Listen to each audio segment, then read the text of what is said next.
So as a next step, I want to allow the user of this web app to actually add his or her own learning resources. So for that, we need a form where users can enter a title, a description, and a link.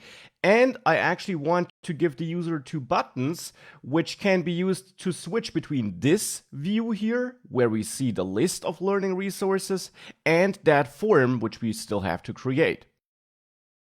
So therefore, I will start by adding a new component in learning resources, and that's the addResource.view file, which is the component where eventually new resources can be added.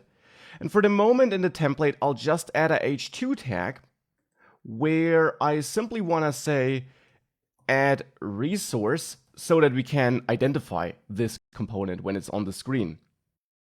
Because I actually want to start working on another component first, and that's the resources.view component. I chose this naming because we'll only use that once in the entire application, and it will be a main entry point of our resources area here. And the idea of the resources component is that in there we in the end have tabs, you could say. We got two buttons that allow us to switch between stored resources and add resource. So therefore in the resources, I'm of course also adding a template. And in that template, I now want to have these two buttons. I'll actually wrap them in the base card component because I want to have that card look around the buttons. And then in there, we can add a base button. We'll add two base buttons to be precise, so I'll copy that. And the first button says stored resources.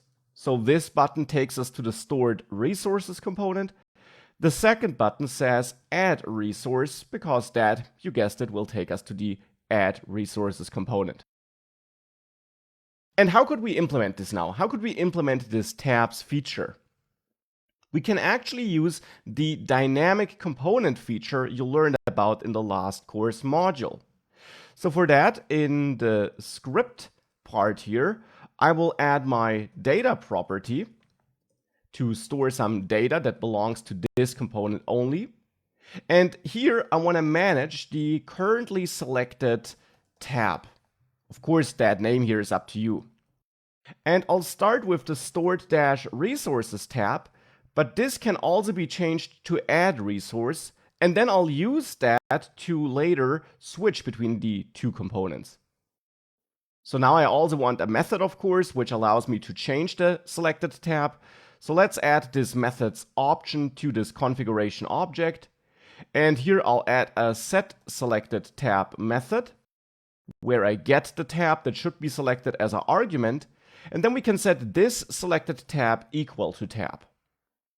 Now, where should this method be called? That would be our buttons. So here on the first button, upon a click, I want to call this method. So I will point at setSelectedTab and tell View how to execute it. Here, View should then execute it with an argument of stored resources. And here for add resource, I'll also add a click and set selected tab to add resource. And now let's take a quick pause here at this point, because I'm doing something here which we actually haven't done before. And do you see what that is? It has nothing to do with dynamic components. I'm adding a click listener on base button. Well, on the one hand, this might not be too fancy. We added click listeners to buttons throughout the entire course. But keep in mind, this is no regular button. This is our own custom component. Why can I add a click listener on it? I mean, click, after all, is not a custom event I'm emitting in there. If we have a look at the base button, this component doesn't emit any event. And here on this button, on the native HTML button, there is no click listener. This is actually a special behavior Vue has. When you add props or event listeners on custom components, then by default, they fall through to the root level element in that custom component's template. So if I add any props or event listeners, to base button, for example, they will fall through and will be applied to the root HTML element in base button's template, which in this case is the native HTML button. So this click listener here falls through to this native button here in this template.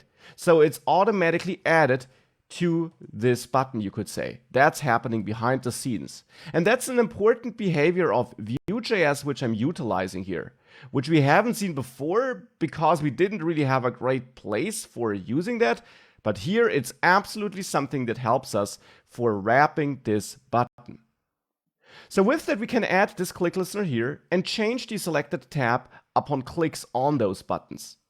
Now, of course, I don't just want to change that data here. I also want to reflect the change in the user interface. To be precise, I want to render either the stored resources or the add resource component.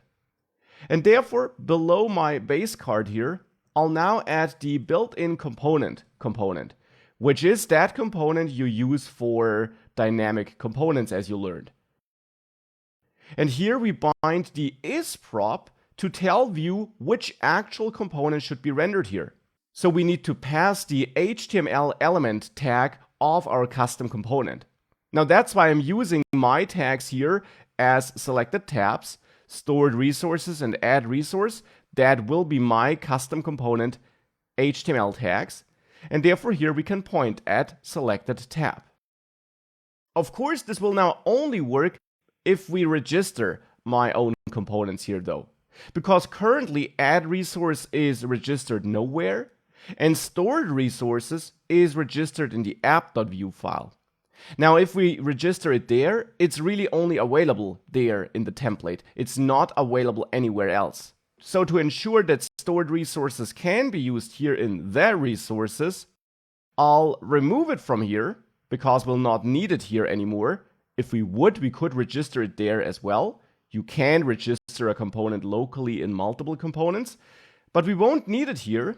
Instead, I now go to the resources, import stored resources here, though I need to adjust the import path because actually the stored resources.vue file is now in the same folder as the resources.vue.